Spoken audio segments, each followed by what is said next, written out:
I was holding a plate of ribs in one hand and my dog Buck's leash in the other when I heard the sirens. Not the kind that zip past you on the highway, but the kind that come crawling up your dirt road, slow and deliberate. I dropped the plate. Buck growled low. 2 cop cars. Lights flashing. Dust kicking up behind their tires as they pulled into my driveway like they were chasing a fugitive. And behind them? A pearl-white SUV parked perfectly on the shoulder like it had nowhere more important to be. Karen. She stood there like she owned the land, arms crossed over her fake yoga top, lips pressed into a self-satisfied smirk. Her sunglasses reflected the red and blue lights like they were part of her outfit. She gave a little wave, like we were neighbors at a block party and not standing in the middle of what looked like a crime scene. "Are you Jordan Miller?" one of the officers asked as he stepped out. I nodded slowly, trying to keep calm. "Yeah.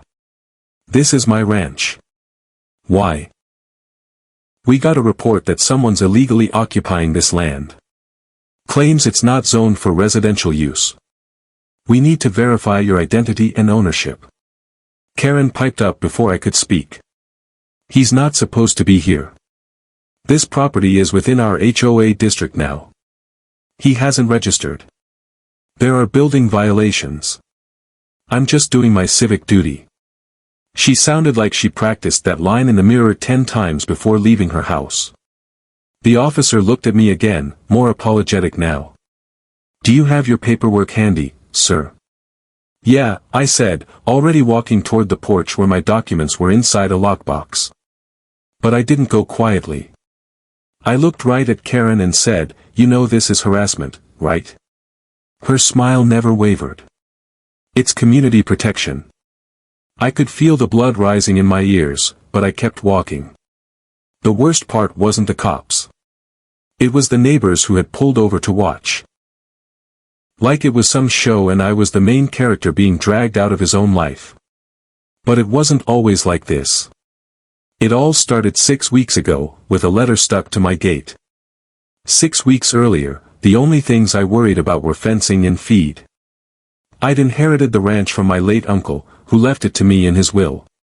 It wasn't glamorous, rusty gates, half a barn, and enough weeds to start my own jungle, but it was mine. I moved out there to get away from the noise, the bills, the drama. The city had drained me. This land felt like a reset button. Until the first letter came. Typed. Folded neatly. No name.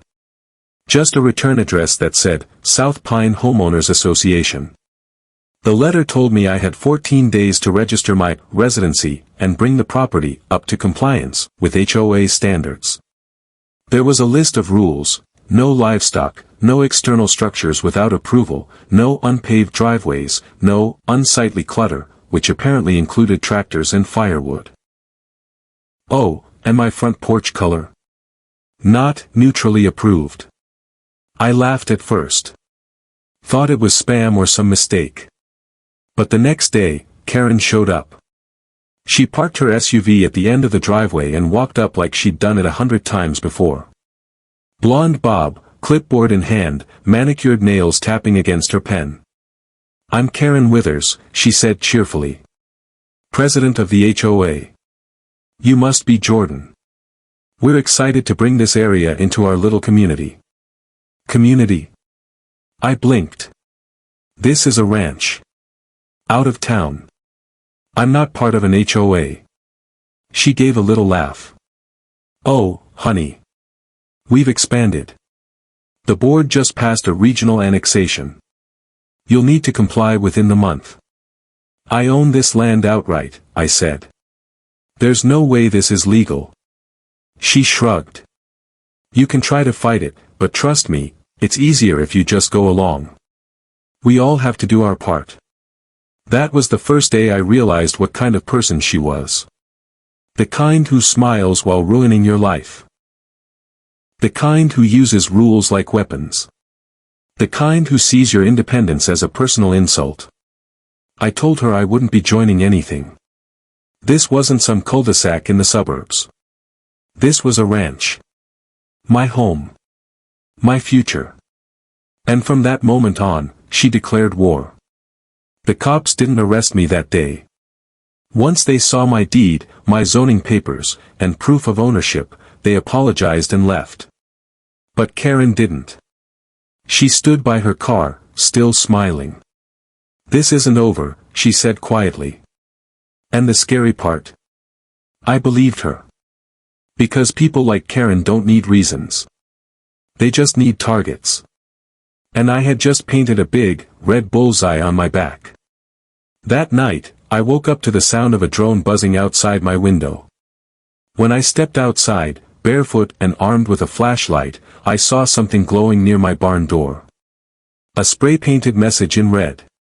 "We'll take it from here." The message on the barn door haunted me all night. "We'll take it from here." The red paint was still wet, dripping slowly down the wood like blood. I stood there in the cold for a long time, flashlight shaking in my hand, heart thudding louder than the drone that had just buzzed off into the trees. I had no proof it was Karen, but deep down, I knew. This was her style, sneaky, smug, and just safe enough to stay out of real trouble. The next morning, I called the sheriff. He came out, took pictures, nodded along, and filed a report. But I could see it in his eyes, he wasn't taking it seriously. "Probably just some bored teenagers," he said. "We've seen a few out this way lately." I wanted to scream. Bored teens don't show up with HOA paperwork and code violations. But I didn't press it. I just cleaned the paint, replaced the locks on my gate, and installed 2 new motion sensor lights, one on the barn, one near the porch. That was supposed to be the end of it. Until my water line got cut. It happened 5 days later. I woke up to make coffee and noticed the water pressure was nothing more than a dribble. At first, I thought it was a frozen pipe or a clog. But when I went out back to check the pump, I found the truth: someone had sliced the main line with what looked like bolt cutters. The plastic tubing was cleanly severed, too clean for an animal, too deliberate for an accident. That was sabotage.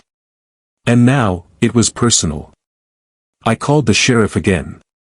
He took another report but gave the same lazy answer. "Unless you catch someone in the act, we can't do much. Keep your eyes open." So I did. That same afternoon, I installed 2 trail cams on either side of the property, hidden, motion activated, with night vision. One pointed toward the barn. The other aimed directly at the end of the road where Karen had parked that first day. Then I waited. And what I caught on camera that night changed everything. Around 2:40 in the morning, the sensors picked up movement. The footage showed a figure in dark clothing, walking slowly up my driveway. They wore a hoodie, gloves, and something wrapped around their face. But they carried something heavy, and when I zoomed in, my blood went cold. A gas can. The person poured liquid near the side of the barn, just like last time. But this time, they didn't light it. They just walked away. Like they were testing me. Seeing how long it would take before I gave up and moved out. I called the sheriff again, this time with proof. He studied the footage carefully, then sighed. "This is serious," he admitted. "You should consider installing a security system with real-time alerts." "Are you going to do something about her?" I asked. "If we had a clear shot of her face, maybe. But for now, we've just got a figure in a hoodie." But I was done waiting. The next morning, I did something Karen never expected. I went to the county office and requested public records on the South Pine HOA. I wanted to know who was really in charge, what their legal boundaries were, and, most importantly, whether they had any right to be messing with my land. And that's when the truth came out. Karen wasn't acting on behalf of the HOA. She had been removed from the board 2 years ago after a series of complaints, including harassment, misuse of funds, and threats made to another homeowner over a garden gnome. She was banned from serving in any official HOA capacity, but she'd kept the clipboard, the title, and the attitude. In the county's eyes, she was just a regular citizen with a vendetta and no legal authority. That night, I printed out the documents, laminated them, and stapled them to a wooden post right at the front of my property. A big, bold sign on top read: "This land is not under HOA jurisdiction. Trespassers will be reported." And just beneath it, I added: "Karen Withers has been removed from the HOA board and holds no legal authority. See attached documents." It didn't take long for her to see it. The next day, her SUV came flying down the road like a hornet. She slammed on the brakes right in front of my sign, stormed out in flip-flops, and ripped the papers off the post like they were a personal insult. "You think this scares me?" she yelled across the fence. "No," I said calmly. "But the sheriff might find it interesting that you removed public records from my private property." I raised my phone and hit record. She froze. For the first time since this started, I saw her panic. It was just a flicker, but it was there.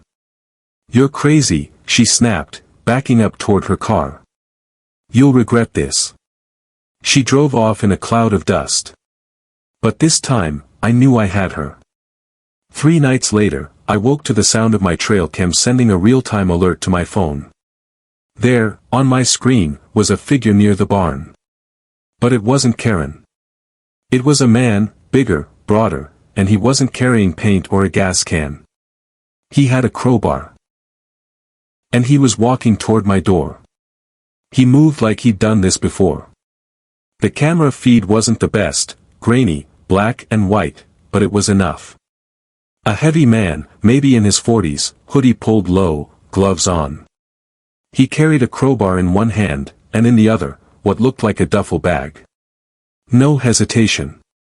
No fear. He knew exactly where he was going. Straight for my front door. I grabbed my shotgun and slipped out the side of the house, heart pounding like a war drum. Buck stayed at my heel, teeth bared, but silent. The porch light was off. My boots barely made a sound in the dirt. The man didn't even notice me until I was 20 feet away. "That's far enough," I shouted, barrel raised. He froze. Then turned slowly, hands lifting just a little, but not dropping the crowbar. "You don't want to do this," I warned. "Put it down and walk away." His voice was low and scratchy. "She said you were a squatter. Said no one'd miss it." My finger twitched near the trigger. "She?" I asked. He didn't answer. He ran. Took off down the driveway, lungs wheezing, feet pounding like hooves on the earth. I didn't chase him, I let the cameras do the rest. Caught his plates as he sped off in an old red pickup truck. Next morning, I handed everything to the sheriff. And this time, he didn't brush it off. They found the guy within a day. His name was Leonard Price. 2 priors for trespassing and 1 for petty theft. This would be strike 3. The duffel bag, recovered from his truck, was filled with bolt cutters, lighter fluid, duct tape, and gloves. Intent to commit a felony. And when they pressed him, it didn't take long for him to crack. He admitted it all. Karen had hired him. Promised him $300 to scare me off the land. Said I was a dangerous squatter threatening her neighborhood. She even printed out fake HOA warnings for him to tack on my barn once he was done. I wish I could say I was surprised. But deep down, I wasn't. Karen had stopped pretending weeks ago. She wasn't just enforcing fake rules anymore. She wanted control. Total, absolute control. And if she couldn't get it through intimidation, she'd get it through fear. But now I had enough to bury her. The arrest was quick and quiet. 2 unmarked cruisers showed up at her place the next morning. She came out screaming, hair a mess, phone already recording, yelling about how she was being silenced and targeted for protecting the community. But none of that mattered. Leonard's signed statement, the camera footage, and the documents showing her HOA fraud made sure of that. Karen was charged with conspiracy to commit a felony, impersonating a public official, and multiple counts of harassment and trespassing. Her face was plastered all over local news. That smug smile. Gone. Replaced by the wide-eyed stare of a woman who'd finally realized her clipboard couldn't save her. But here's the part that really got me. 2 days after her arrest, I got a knock at my door. It was a woman in her late 60s. Neatly dressed. Hair pinned back. She introduced herself as Martha Caldwell, the actual president of the South Pine Homeowners Association. "I just wanted to say," she began, "how sorry we are for everything that woman put you through. She wasn't acting for your board?" I asked, though I already knew the answer. Martha shook her head. She was removed years ago. She kept showing up to meetings anyway, scaring people, threatening fines she had no right to issue. We finally had to get a restraining order to keep her out. We had no idea she was still using our name. She handed me a letter, signed and notarized, officially stating that my property was not and never had been part of the HOA's jurisdiction. "I hope this brings you some peace," she said. And for the first time in weeks, it did. The air felt different after that. The nights were quieter. No drones. No SUVs. No sirens or spray paint. Just the sound of Buck snoring and the soft creak of my porch swing. I fixed the barn. Repaired the water line. Painted over every scar that Karen left behind. But I didn't take down the warning sign out front.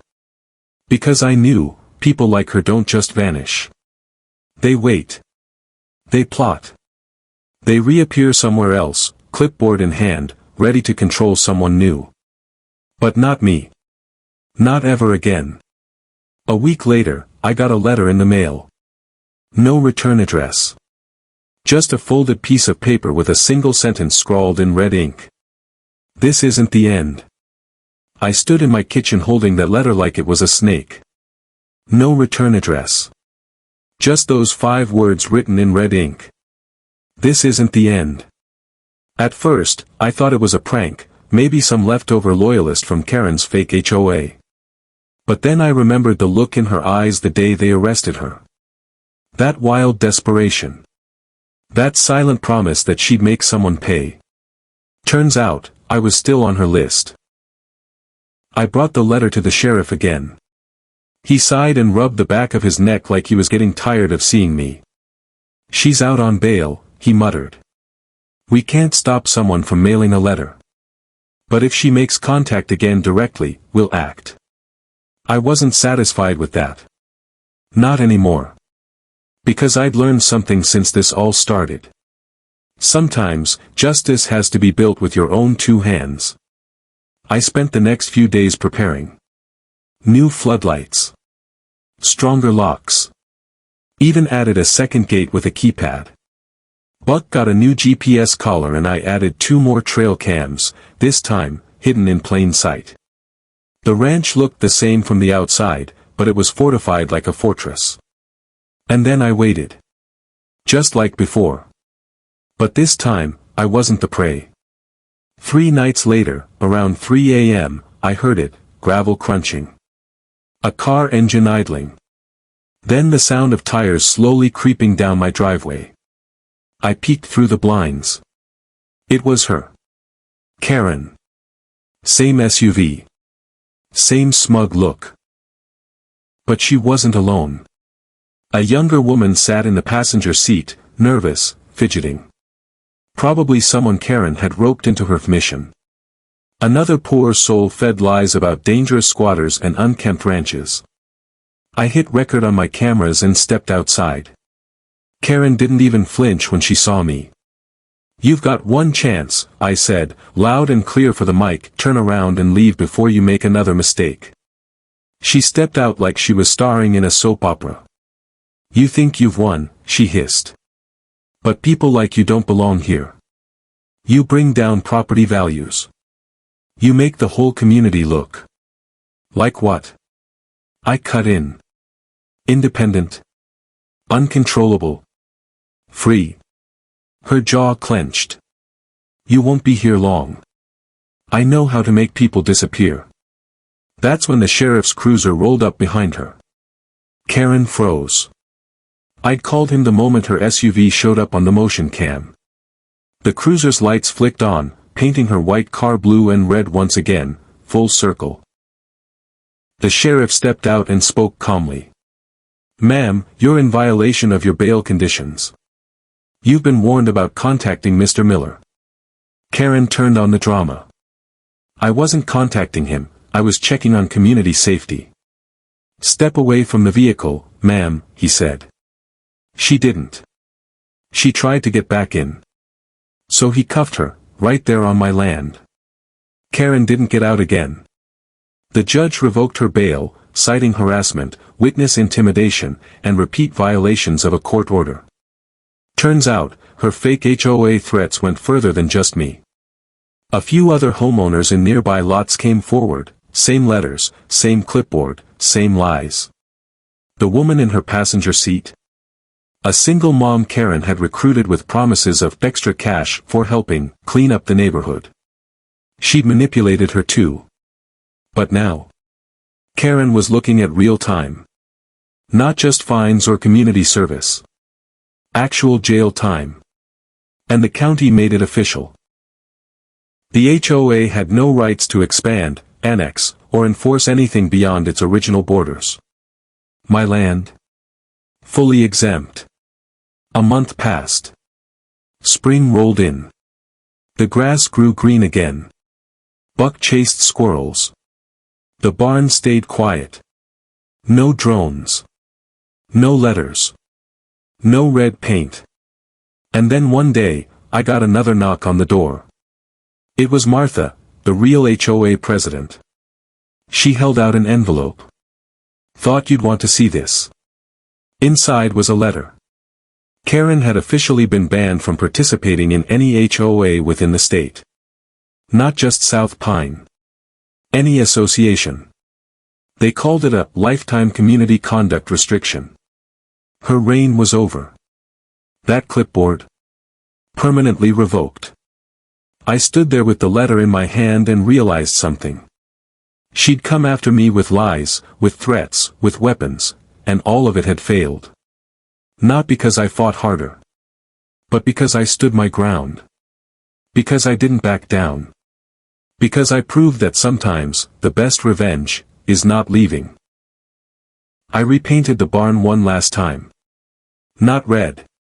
But a deep, rebellious black. And on the front, above the double doors, I painted my own message. This land stays free.